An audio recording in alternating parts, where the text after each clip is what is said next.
A veterinary campaign group has accused the government of telling barefaced lies about the effectiveness of the ongoing badger cull in southwest England.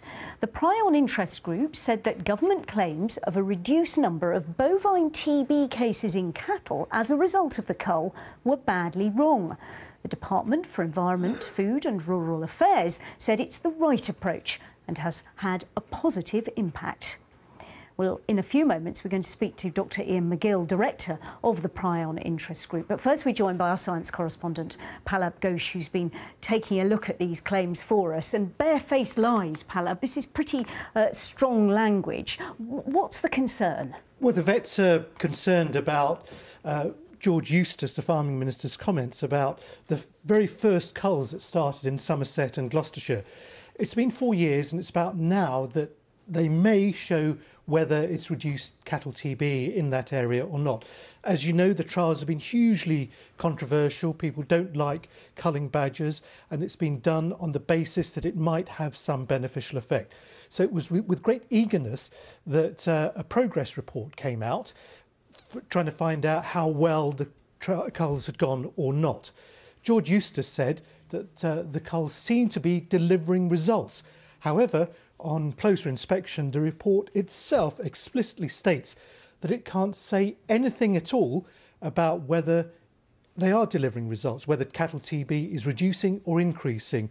So the veterinary groups say that what George Eustice did was cherry-pick the results that best suited him and ignored the fact that it wasn't scientifically valid. But as you say, DEFRA, for its part, said that George Eustice looked at some of the positive statistics, and he was quite right to say that it was delivering results.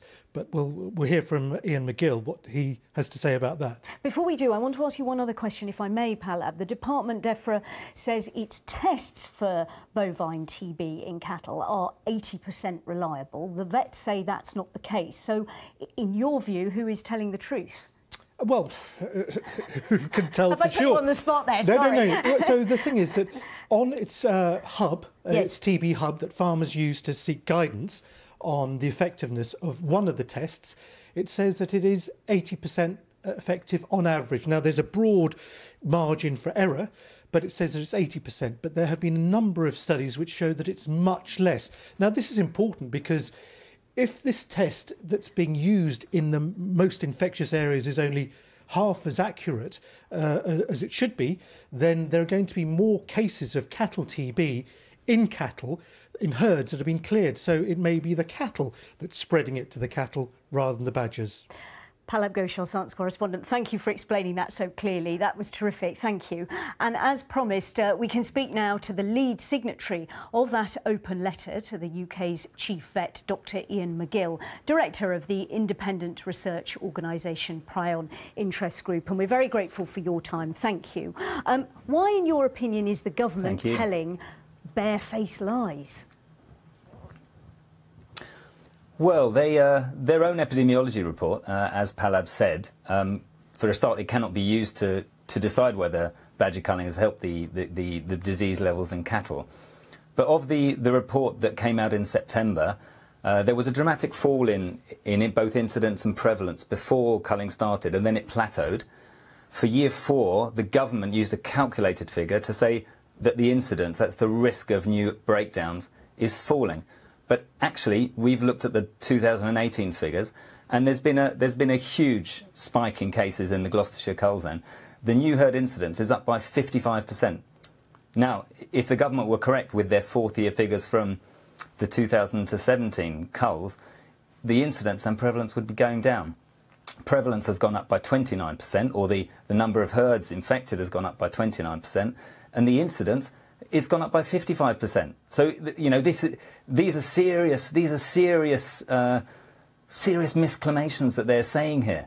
These are basically barefaced lies because badger culling hasn't worked. You know, the incidence in cattle is going up again in the Gloucestershire cull zone, and that's just not acceptable for the minister or anyone else, in fact, to claim that badger culling's worked. It hasn't worked. We've proved that, and the cull needs to be called off. Well, of course, you'll know that the department has said that the statements that they've made are absolutely correct, and the Department for Environment, Food and Rural Affairs has said it was the right approach and has had a positive impact. I mean, why have they got it wrong? if you're saying that they have got it wrong? They've got it wrong, partly because their test, as Palab said, is only 50% sensitive. But they've got it wrong because they've willfully made it wrong. They've gerrymandered the data. I mean, cherry picking's the kind of kind But why would they do that? Sorry to interrupt. What they've done... Sorry to interrupt. Why would they do that? Why would they do... Yeah.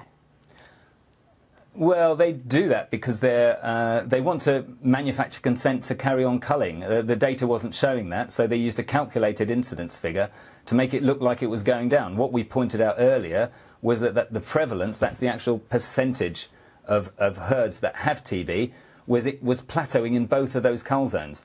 So that didn't go with their calculated risk, the incidence risk falling. And now we've got the 2018 data, which has only just come out.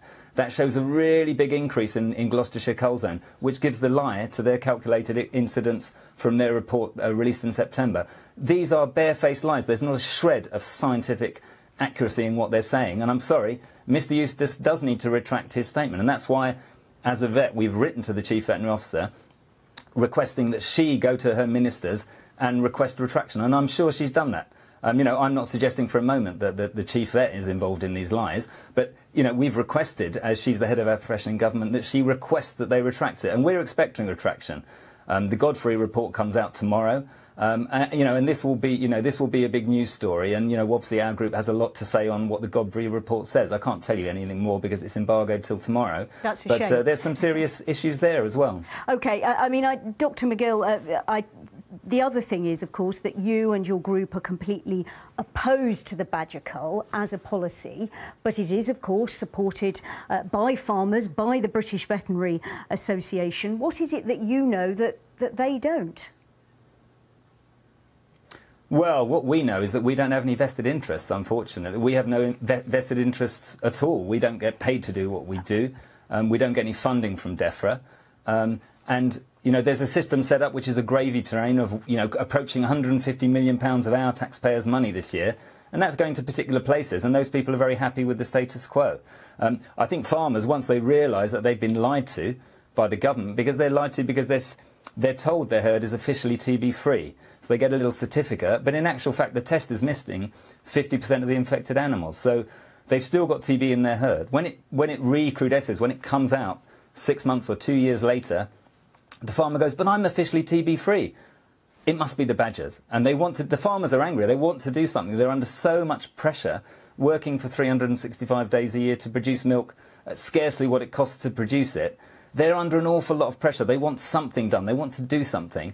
And badgers is what the government are offering them. But it's totally the wrong tool. Absolutely totally the wrong tool. It will have no effect on the disease. What they need to do is focus on the 21st century tools we've got of proper testing and to vaccinate cattle. If we vaccinate cattle, the disease incidence will drop by 60 to 70%.